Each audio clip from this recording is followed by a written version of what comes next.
木盒打不开，上面布下了古老的禁制，除非先帝，否则无人能够强行打开。皇叔，你也打不开这个木盒吗？我打不开，但是双儿你能打开。你把你以前那块令牌拿出来。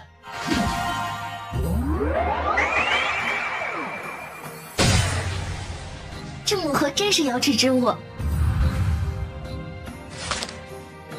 这好像是一首诗。驾我八景鱼，歘然入玉清。龙群拂萧上，虎佩射诸兵。逍遥悬金骑，万流无暂停。哀此去留会，节济天地清。当寻无终景，不死亦无生。体背自然道，气欢何太明。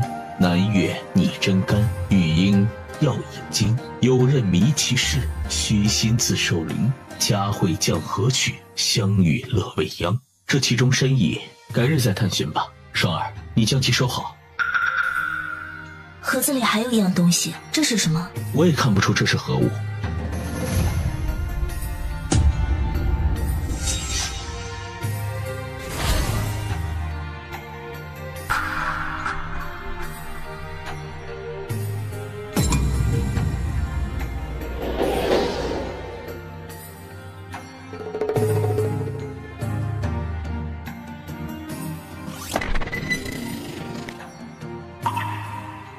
双儿，皇叔，你不用担心，我没有事。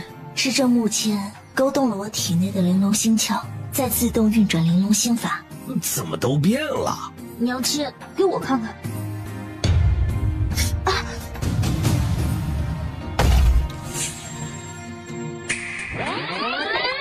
哥哥，你疼不疼？妹妹给你吹吹。不疼，妹妹不要担心。娘亲，这个石柱太重了，连我的身体都承受不了。不会啊，我拿着没有重量啊。此石柱重1000亿斤以上，旁人都无法撼动，只有双儿你才能拿起。这石柱应该还有其他作用。这么重的吗？其他作用？皇叔，它好像叫做镇脉神柱。镇脉神柱，脉，龙脉，莫非它可以镇住龙脉，让龙脉极其精气，不会被外人抽走？对，没有错，它就是可以镇守龙脉的神柱，一根神柱可以镇守一条龙脉。双儿，你再试一个。这还真是神奇，目前若是被别人得了，也变不成镇脉神柱。也不知这镇脉神柱是谁打造出来的，剩下的应该都是镇脉神柱，暂时先放着吧，先不用变成石柱的状态。现在好了，到时候把镇脉神柱镇在龙脉之上，就是先帝来了也夺不走地府的龙脉。这既然是好东西就好。刚刚吸起手突然断了，吓得我脸都白了。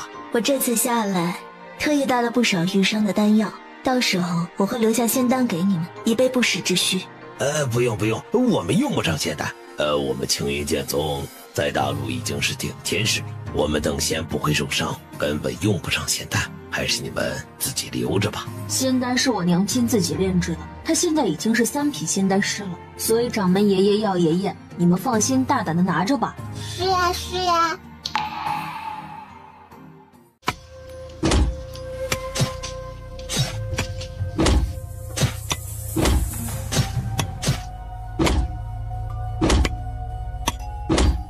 掌门，这边发现了尸骨，挖上来。还有好多尸骨，简直是尸骨堆。你上来吧，我下去看看。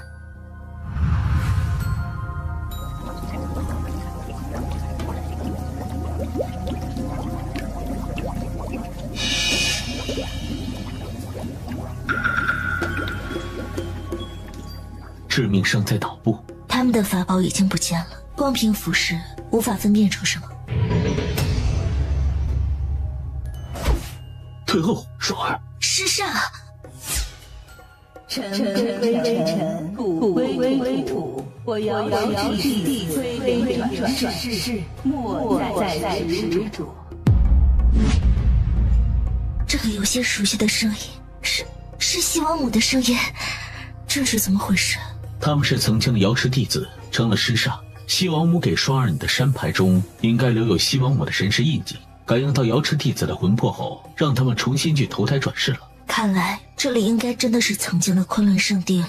不知当年究竟发生了什么，让西王母转移了昆仑，还死了昆仑弟子。也许北玄先帝知道当年发生了什么。是啊，当初不就是北玄先帝破坏了小3000大陆的成仙桥吗？说不定瑶池出事和北玄先帝脱不开关系，此事还需待查。皇叔，我们先上去吧。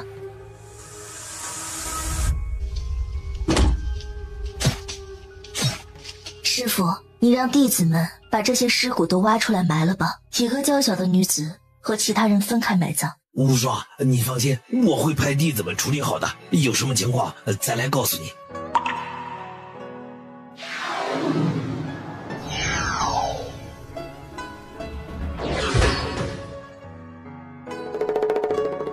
无双，娘好想你啊！外曾祖父、外公、外婆，这是我妹妹小柔儿。小柔儿，你长得真好看，回头外曾祖父带你去买漂亮的小衣裳、小首饰，好不好啊？外公，哎，小柔儿，一转眼小柔儿都这么大了，我们上回见你，你才半个手臂长呢。无双，小柔儿真的和你小时候一模一样，连性情都差不多。连性情都差不多吗？原主是个嚣张跋扈的性格，但实际上内心自卑，有点软弱，应该是天生的柔软性格。可是云秋白怎么说，小柔儿的性格和原主小时候差不多。是啊，你那时候就喜欢我把你打扮得漂漂亮亮的，如果给你穿不喜欢的暗沉颜色，你就会闹，不跟娘亲出门呢。岳母，双儿小时候也如小柔儿这般爱吃吗？无双小时候可不就是爱吃吗？他断奶早，爱吃各种灵禽的肉糊，我们那时候绞尽脑汁的给他弄辅食吃。所以说，小柔儿和西西嘴馋是遗传了自己。他可不记得他小时候爱吃，还是孤儿的时候，孤儿院里哪有什么好东西，饿着饿着就习惯了。长大以后，因为职业的特殊性，他不能暴露弱点，所以管自己嘴巴管得很严。你有没有想过这个可能性？也许你本转世到九霄大陆，后来出了疑问，穿越到你说的那个21世纪，后来机缘巧合下又穿越了回来。你的这具身体不是以前的无双的，而是本来就是你的身体。占据你身体那些年的人，其实是其他人的灵魂。是啊，他怎么没有想到这个可能性？这具身体与他太契合，没有过排斥他灵魂的反应。会不会这本来就是他的身体呢？他一直以为他占据了原主的身体，但是也许这本来就是他的身体。外婆，您别哭了，脸都哭花了。以前的事已经过去了，你们不要再沉浸于悔恨之中。我和玉衡早已经原谅你们了，你们今后还是要好好修炼，我们还在仙界等你们呢。我就是太开心了，刚刚小柔儿喊了我外婆呢。外婆，哎，对了，无双、魔神，你们回来的正好。我刚才接到消息，有阴兵在圣都底下过境，你们要不要现在去看一看？阴兵过境，你们留在这里，我与双儿现在过去看看。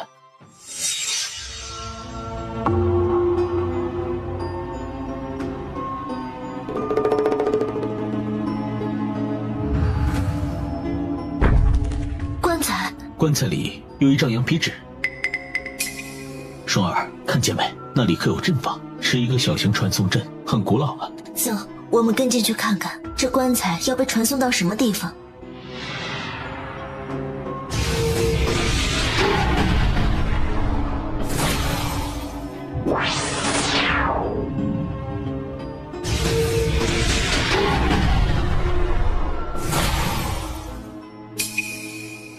竟然能阻隔住我的身世，皇叔，你看看外面是什么？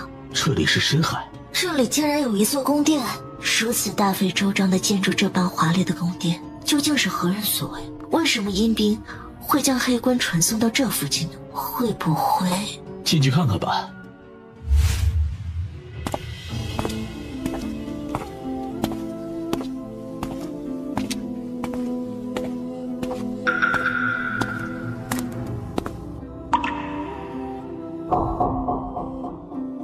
来人了，我们终于可以不挨饿了吧？嘘，小声点，别让他们听见了。这两人怪好看的，吃了怪可惜的。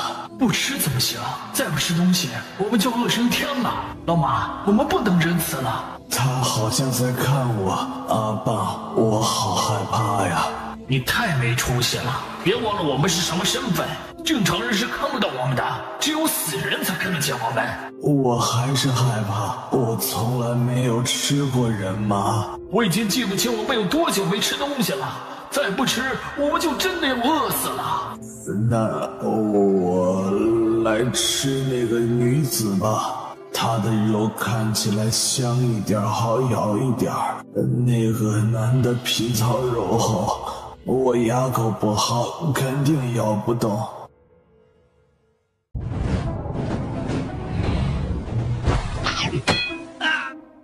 哦，这女子是什么手臂？铁打的吗？我的牙齿都掉了。阿爸，一定是咱们这么久没吃东西，牙齿都退化了。我来试试。牙不用了，我怎么这么惨呀？有鬼啊！我们不是鬼。真的是鬼啊！他们不仅能看到我们，还能听见我们说话呀！是啊。牛头马面，你们本是地府勾魂使者，为何连是人是鬼都分不清了？你们真的不是鬼？我们是人，准确的说，也可以称为仙人。再说了，你们是勾魂使者，你们怕鬼作甚？我们希望做成这样，随便几个孤坟野鬼就能将我们吞噬，我们当然怕鬼。你们是什么人？为什么会来阎王殿？我乃如今地府之主，有何不能来？地府已经没了，你有什么证据可以证明你是地府之主？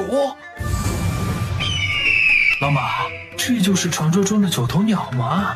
你傻呀，九头鸟能不是九头鸟吗？你见过没？没。那你们倒是说说，什么东西能证明我就是地府之主？生死簿。什么？生死簿？你们有吗？干嘛？我们就知道你肯定没有生死簿。我的确没有生死簿，你们说点其他东西，我可能有。判官笔有吗？孟婆汤呢？那勾魂锁呢？八道轮回圈呢？你怎么什么都没有？你这样还怎么证明你是现在的地府之主啊？你们认识此物吗？生死簿。这张羊皮纸就是生死簿，他妈以为生死簿就这个厚厚的本子，不然怎么可能记得下那么多生灵的生平呢？小的永远不是泰山，不是泰山，冒犯了信仰吧，还请您恕罪啊！恕罪。你们起来吧，我问问你们，你们在这里待了多久？你们刚才所说的阎王殿是真是假？当然是真的，这里就是苍冥大陆的阎王殿，假一赔十啊！外面挂着阎王殿的匾，咱这里就是阎王殿。我们不知道在这里待了多久，反正很久很久了。匾上没字。不可能！你看，明明有字。当年阎王殿发生了什么？你们为何被困在这里？我们的灵魂太虚弱了，很多记忆都在衰退。我只记得好多诡异都死了，殿主再也没有降临我们阎王殿。我和老马躲在棺材里，很多年后才从棺材里钻出来。之后我们一直守着阎王殿。那你们还见过其他人吗？没有，你们是我们这么多年第一次见的人。也就是说，在这里出事后，再也没有其他人来过这儿了？是的，我们一直守在这里，没有其他的人来过。你们应该知道地府已经被毁了，你们为何不离开？我们是阎王殿的差役，阎王殿还存在一天，我们就要在这里待一日，等待上面的指令。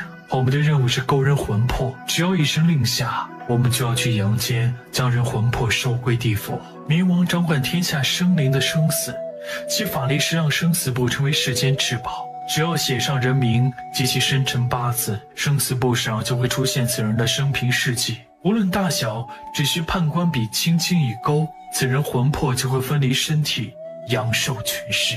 我要是能找到判官笔，我就全写上赫连家族的名字。他们家族不是有蟠桃吗？看够不够他们家族的人吃。赫连家族主支分脉，足有数千人，看来是不够吃的。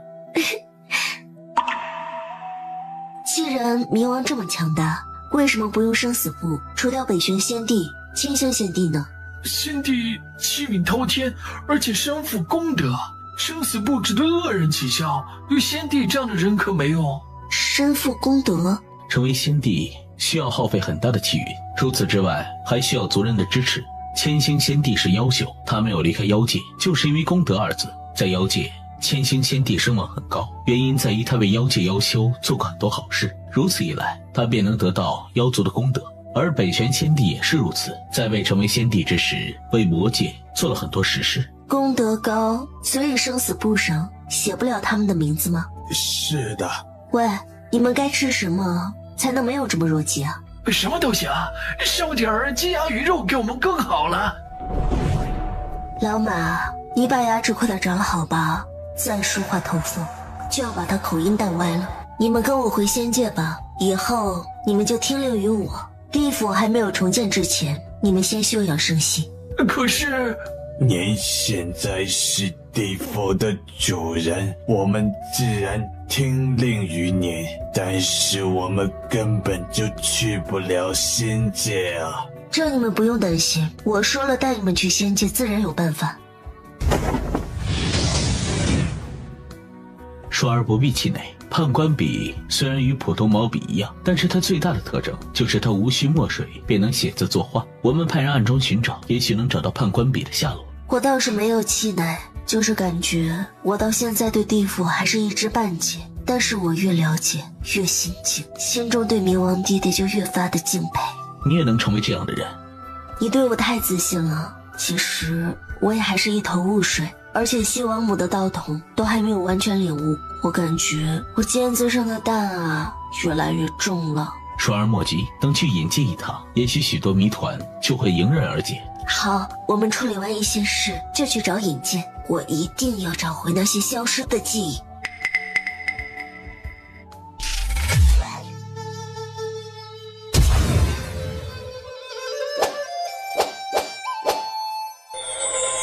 我本以为我这般境界可以是黑雾如无物，没想到小3000世界的秘密很多啊。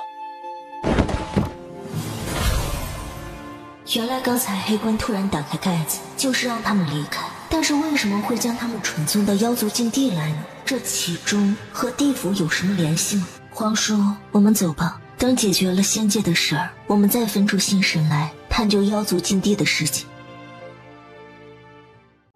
皇叔，也不知道圣帝他已经离开了苍冥大陆了。离开？他不是还受着神罚吗？青龙神宫的大劫本与我有关，我如今已归位天宫，他身上的神罚便自动消失了。那你如今还记恨他吗？以前自然是记恨的，多了一世的记忆，便觉得这一世只不过是有些遗憾罢了。我没有见过我下界的母亲凌霄未央，她死得很冤枉，活得可怜，所以遗憾。她既然成了你下界的母亲，我觉得她与你是有缘分的，希望她下辈子能遇个良人。圣帝不忏悔了？有人发现了一个女子长得很像她，她便离开了苍冥大陆，去别的大陆去找那个女人了。不知她是不是凌霄未央的转世？要不我们离开小3000世界之前去看一下吧，说不定她真是你母亲的转世。如果真是的话，也算是弥补遗憾了。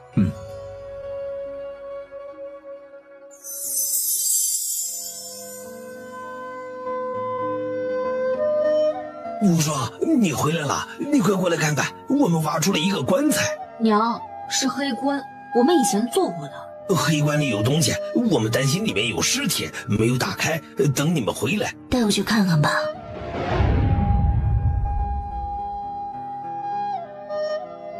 这桃花和瑶池弟子服饰身上的花纹很像，为何瑶池的棺材和冥界的棺材几乎一样？难道两者之间有什么联系吗？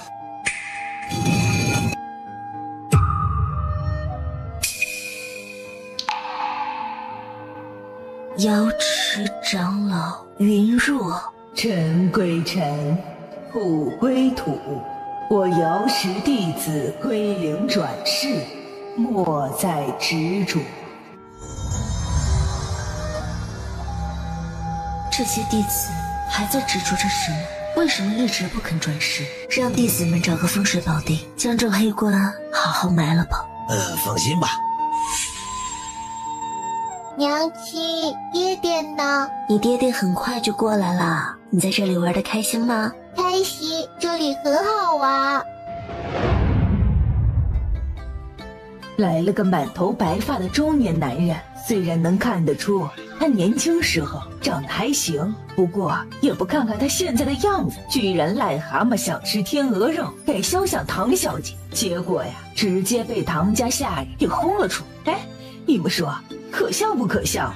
还不止这儿呢，听说这个男人修为不低，他找了唐家家主，想贴身保护唐小姐，被唐小姐知道了，狠狠扇了一耳光呢，让他不要再出现在他面前。咱们飞仙镇的唐小姐性子出了名的了，没见捅死她呀，都算是好的了。就算唐小姐是你母亲转世，性格也大不相同了，我觉得圣爹是不会得逞的，只会让唐小姐更讨厌他。走吧。我们不去警告一下圣帝吗？他临死前说过，下辈子永不相见。他死前便已经觉悟了，有些事情错就错了，再弥补也无济于事。是啊，错了就是错了。走吧，回仙界。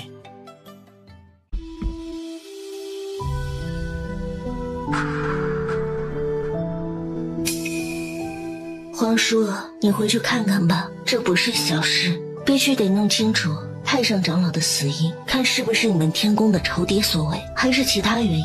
双儿，我会在秦广王出关之前回来，你等着我。好，我等你就是了，你去吧。啊，对了，你让严苛他们跟你一起去吧，严家的事情可以让他们自己先谋划谋划。爹爹，去哪儿呀？爹爹要回家了，对吗？回家？这里不是家吗？爹爹现在的家在灵界天宫，妹妹，将来我们也会去那里的。对，你们将来会进入天宫，我不会让你们娘仨在仙界无名无分的。九幽仙帝若是不愿意呢？我可偷偷找严苛打听了一下，他说九幽仙帝想让你和大夏公主联姻呢。只要我在，大夏公主别想进天宫的门一步。我知道了，你在灵界注意安全，我和西西小柔儿在这等着你。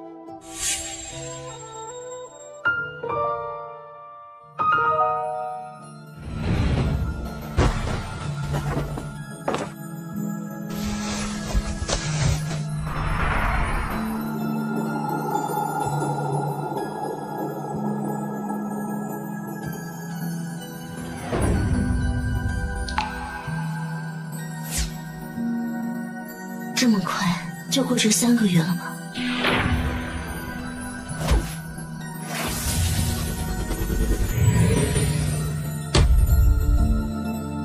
这次又是什么？这是神器吗？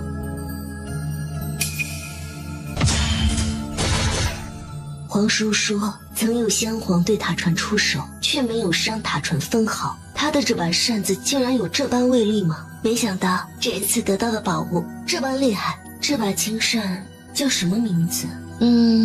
就暂时先叫你青芒扇吧。你这般强大，肯定有属于你自己的名字。也许将来我能够知道你原本的名字，回头见到了皇叔，要给他看看这把扇子。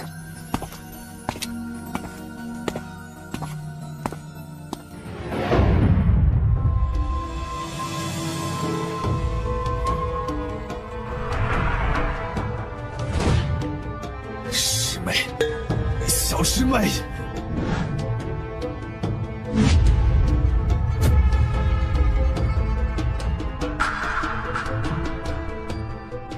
宋帝王，结界松动一事，您怎么看呢？秦广王要死不死，当初是死了个干净，如今没那么多破事。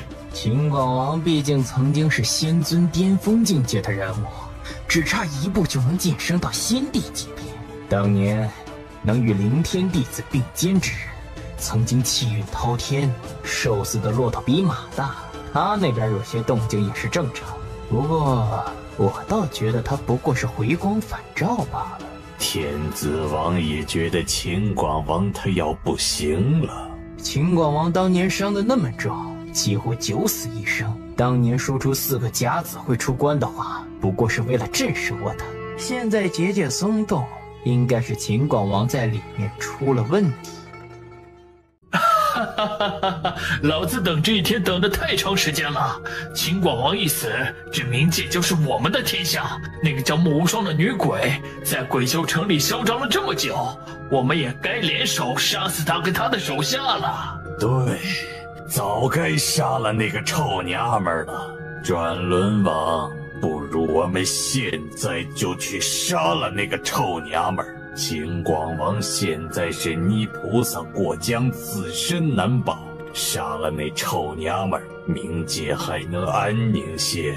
血池王，都说你们灵修胆大包天，没有什么不敢做的事，没想到还派一个重伤垂死的秦广王。今天我就要去杀了那个臭娘们。转轮王、天子王，你们去助我一臂之力，臣妾归你们。我只想杀死他，什么都不要。好，那我就陪你去一趟。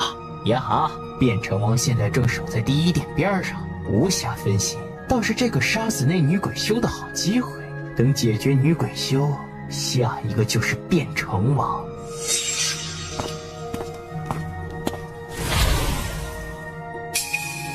大哥，到时候秦广王若是没事，还恢复了修为，你也觉得秦广王已经不是威胁了吗？结界松动，秦广王迟迟不出，自是身体有恙。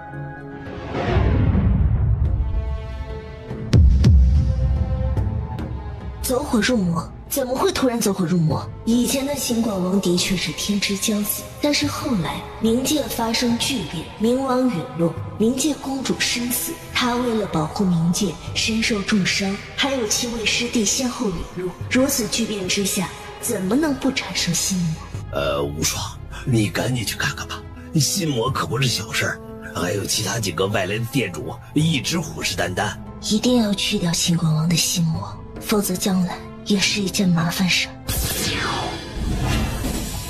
是剥皮王他们。秦广王的结界刚松动，他们这些杂碎就按捺不住了。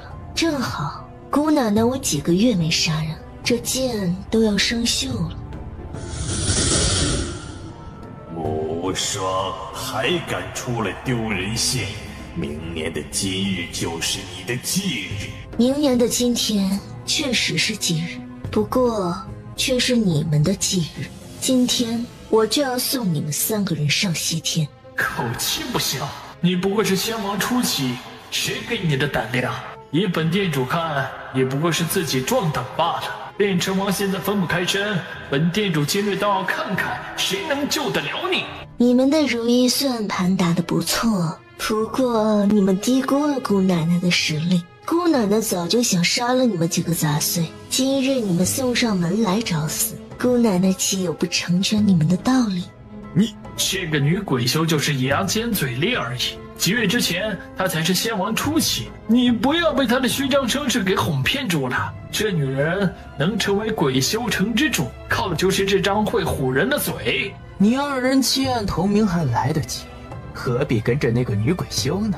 要知道，跟着她什么前途都没有，而我等交好，以你俩的实力，还能当一个店主。天子王说的没错，你们杀了穆无双，就能成为冥界店主之一。现在秦广王的情况不容乐观，看样子是要嗝屁了。冥界已经不再是鬼修的天下了，鬼修早该死绝了，你们何必再给这个女人当下属呢？敬酒不吃吃罚酒。别跟他们废话了，我来杀这个臭娘们儿，报一箭之仇。你们去拖着这2人。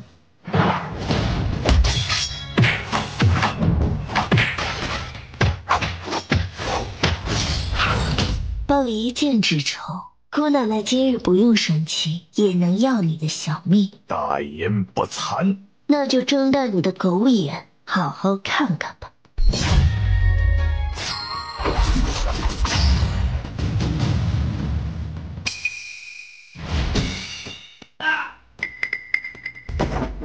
你一定是用了提高修为的仙丹，你一个小小的女鬼修，好东西倒是不少。今日杀了你，你的宝物就是本店主的了。包皮王，你先为他周旋，我叫来了阿比王，到时候他身上的好东西，我们几人平分。阿比王也好，来一个我杀一个，来2个我杀1双。阿比王，你总算来了，快，你我联手杀了这个女鬼修，她身上的宝物我们一起平分。看来在下闭关多年，冥界发生的变化不小，你快点出手，别愣着了，早点解决了他，我们去第一殿清国王那里。是啊，免得再生变了。好。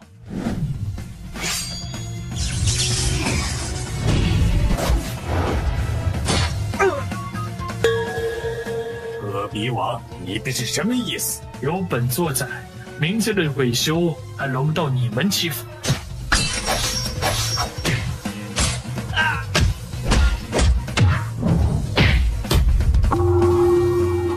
滚出去，给本座死！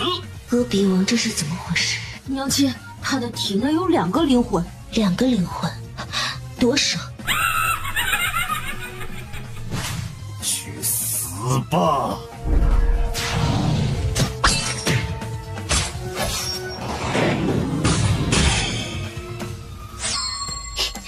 想躲？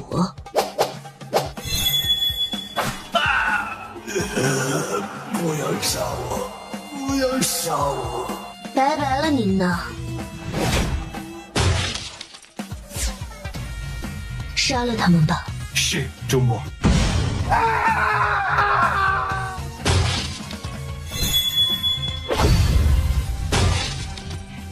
西西，他身体中的2个灵魂，哪个占据了主导地位？娘亲，他身体中有2个灵魂，一个原型是尸妖，另一个是人类。刚开始他出来的时候，是人的灵魂要强一些，可是现在尸妖的灵魂正在反噬人类的灵魂。那个人类应该就是毒手对方的人，而这个人应该和冥界有很大的关系，也许他是冥王徒弟之一。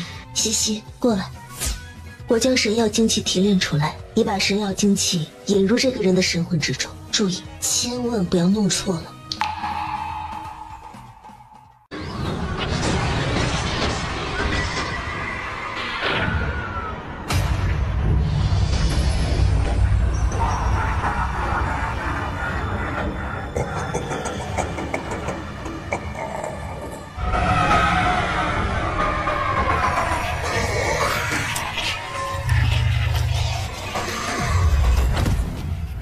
你是什么人？你有这般修为，我却从来没有见过你。我叫穆无双。无双？你叫无双？你呢？你又是谁？我是阿比王傅耀。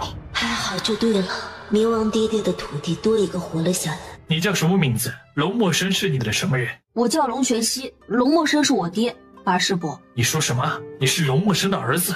等等，你叫我什么？八师伯呀，我娘亲是您的小师妹，我叫您师伯没错呀。您要是觉得这样显老，我叫您师叔也行。小师妹？你说你娘是我的小师妹？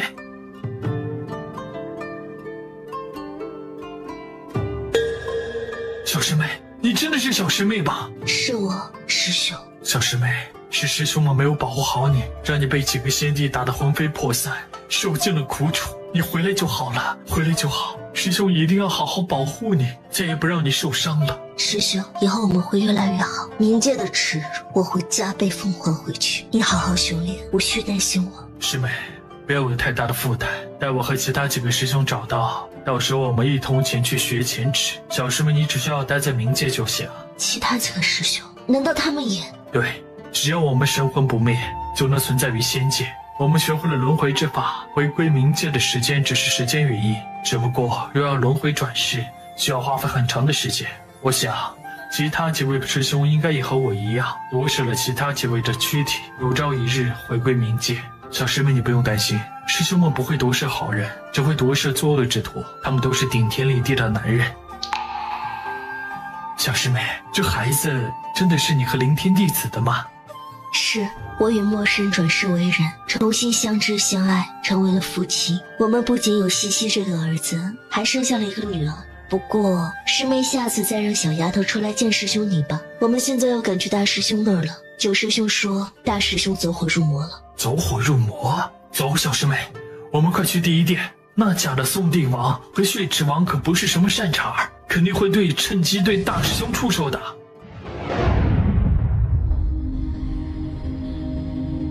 大哥，你所料果然不错，那秦广王真的出了意外，我们趁机杀了他一了百了。杀了他，我们就能去冥王殿得到冥王留下的宝贝。而且这秦广王弄出来的动静，看起来根本就不是仙尊境，最多才大罗金仙初期境罢了。他的伤势恢复的比咱们想象的还差。不过鬼修城那边的状况倒是让我们意想不到，剥皮王3个竟然全折了进去。那般精彩艳艳的秦广王也早该落下帷幕了。今日本店主帮他脱离苦海。你们在灵界作恶多端，无处可去，冥界收了你们200余年，怎么现在反过头来要恩将仇报了？收留变成王，这不叫收留。冥界已无当家之人，我们来冥界是为了给你们鬼修当家做主的。好一个当家做主！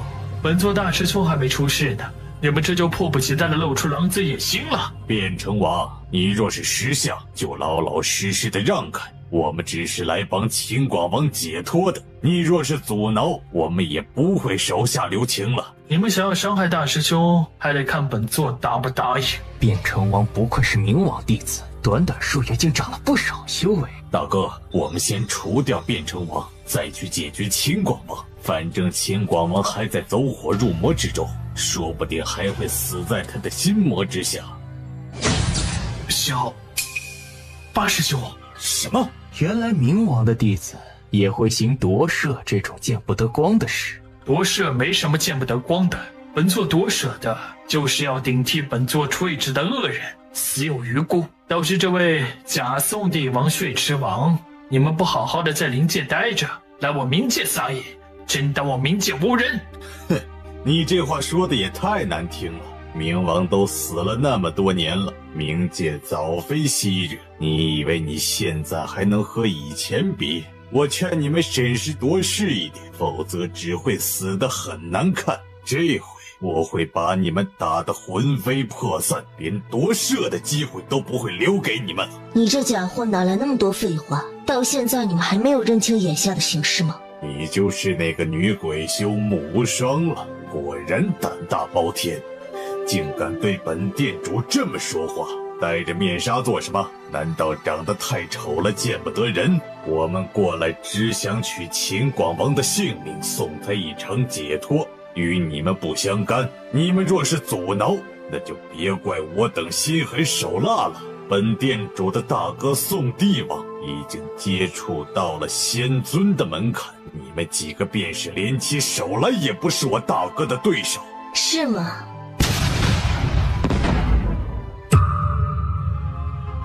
师兄，你们在这里解决这2个蠢货，我下去看看。小心点，让开！来自灵界的败类，想进去，还得问本座答不答应。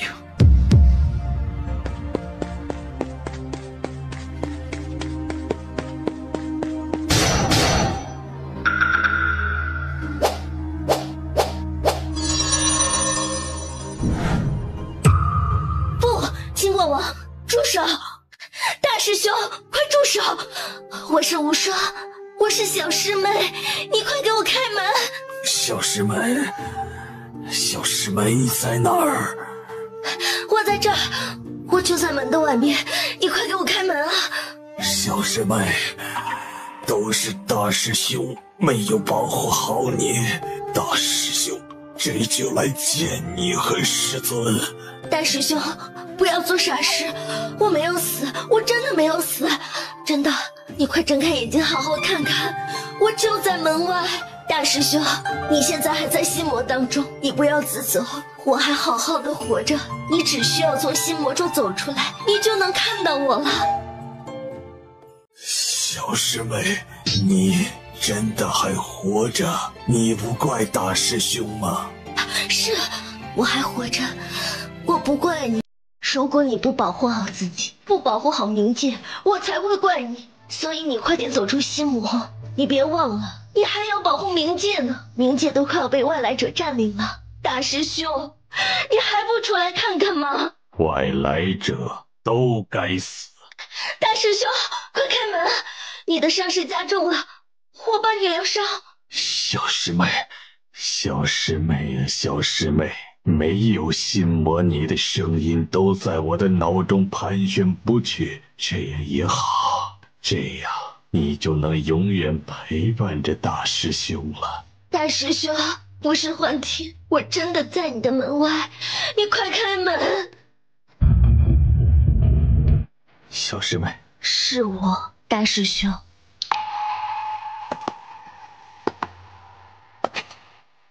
小师妹，大师兄身负冥界命运，这次不能去陪你了。等大师兄恢复了冥界的繁荣，给你和师尊报了仇，我再去陪你和师兄。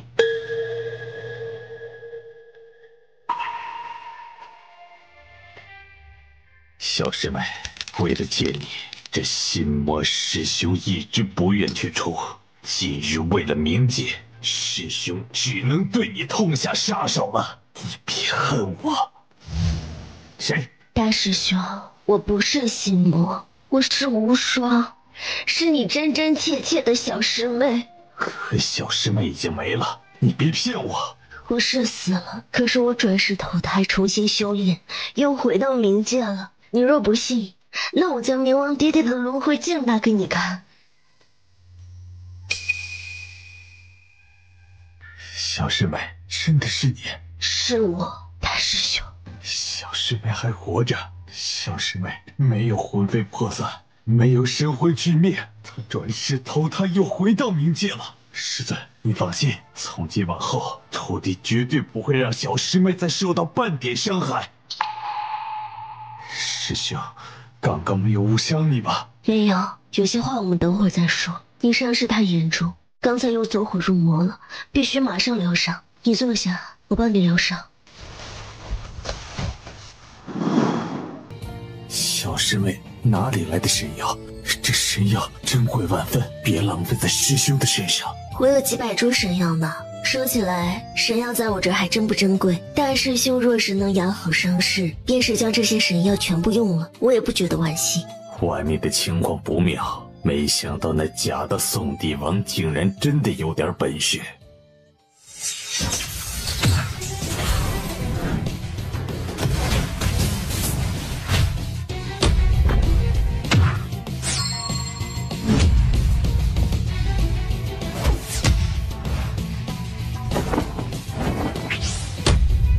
神药的气息，连神药都出现了。本店主倒是小瞧了你这女子。想斗主母，先过我们这关。2个灵修喊一个女鬼修做主母，真有意思。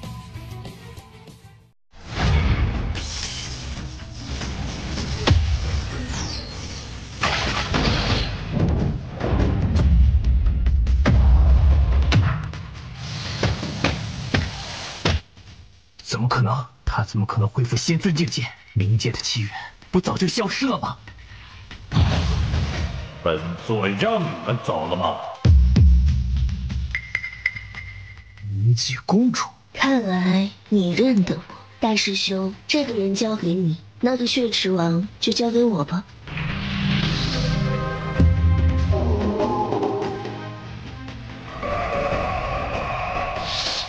此人居然是灵界一个大家族叛逃出来，他杀了自己家族的家主之子，玷污了少主之妻，切切实实是一个穷凶极恶之人，还和鹤灵家族的人有点关系。他好像是受了鹤灵家族的好处，才杀了他自己家族的少主。鹤灵家族的人还真是龌龊。一起死吧！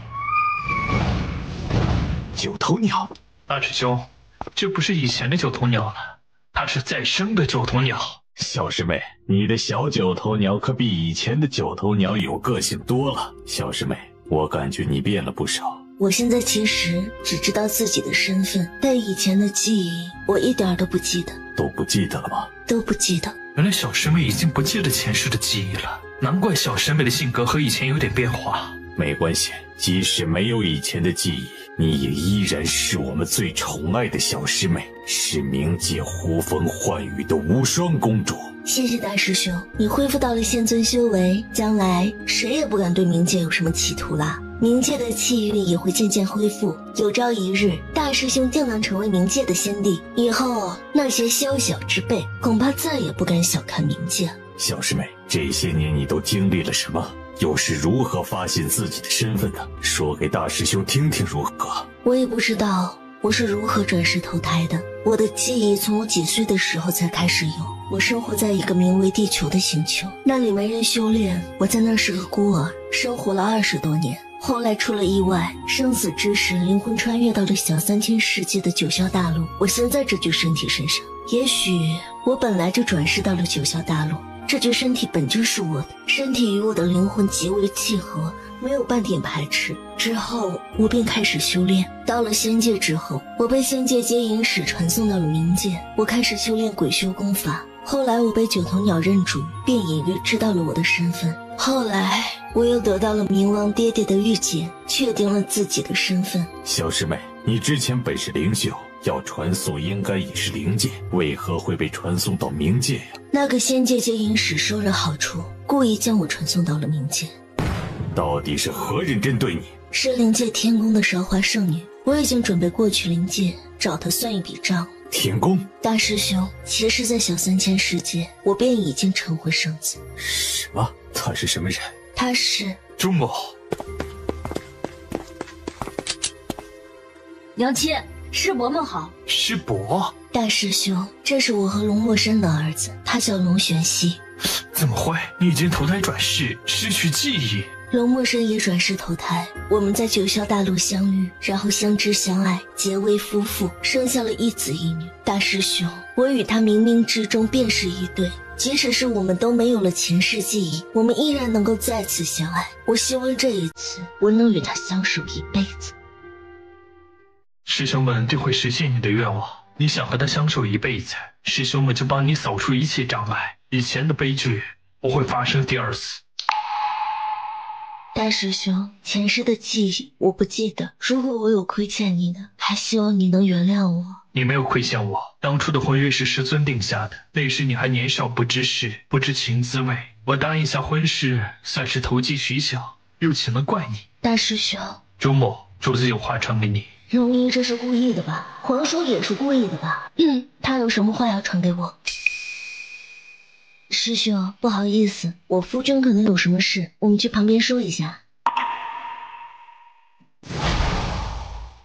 把你妹妹叫起来，和各位师伯打招呼。妹妹，快醒醒！妹妹，快醒来，哥哥给你准备了好吃的。好吃的。妹妹，这是大师伯和八师伯，你先和师伯们打个招呼。大师伯好，八师伯好，我是小柔啊。大师伯，你长得和我爹爹一样好看。你也很漂亮，这里面都是你娘亲小时候用过的东西，你肯定会喜欢的。好漂亮呀！小师妹小时候喜欢丢三落四，簪子手链经常弄丢，每次都是大师兄帮忙找回来。一转眼，居然这么多年过去了。小师妹，九师弟说你现在还住在鬼修城中，你们不如搬进冥王殿吧。冥王殿是以前你和师兄住的地方。我正有此意，且冥王爹爹留下的一缕神魂曾告诉我，他在冥王殿给我留了3个锦囊，需要大师兄你陪我一起去。而且我与墨生前不久去了一趟下界，得到了一条龙脉。冥王爹爹说过，让我将龙脉置于冥王殿下面，到时候还要请3位师兄帮忙了。龙脉，小师妹，你竟然找到了一条龙脉，太好了，太好了！真的是个好消息。冥界以前龙脉精气乃是仙界最强的地方，却被3个仙帝被精气吸走，剩下的精气也被那些宵小之辈吸干，导致我们冥界气运枯竭。如今有了小师妹这一龙脉，就能慢慢恢复冥界气运了。小师妹，灵帝天子的现在在何处？那个针对你的韶华圣女与他有何关系？莫深，她已经回了仙界。至于那韶华圣女，不过是个自作多情的恶毒女人罢了。很快她就会自食其果，会知道招惹我的下场是什么。小师妹还是一如既往的霸气，管那什么圣女公主的，这世上没有一个女人能比得上小师妹。大师兄，你可别这样吹捧我，这世上比我优秀的女人还是有很多的，比如西王母，那才叫天下无二的女人。在我们师兄们的心里，没有一个人能比得上小师妹的。小师妹的意思是准备去灵界吗？没错，等这边事了，我要去冥界一趟。我这辈子的亲朋好友还在灵界等我，有些仇也是时候要报。到时候让你八师兄陪你过去吧，有他陪着你，我能放心些。八师兄还需要修炼巩固神魂，恐怕不宜去灵界吧。小师妹，我修炼的功法特殊，又吸收了神药的精气，现在已经吞噬了那尸妖族的魂魄，算是彻底夺舍了这具身体，只需要慢慢恢复修为就是了，不会被人发现。那就麻烦八师兄了，等我们处理好龙脉的时候，就去灵界。这么急？我的亲朋好友许久不见，我早就想去看看了呢。他才不会说是皇叔方才要催着他去灵界呢。既然如此，我现在带你去冥王殿吧。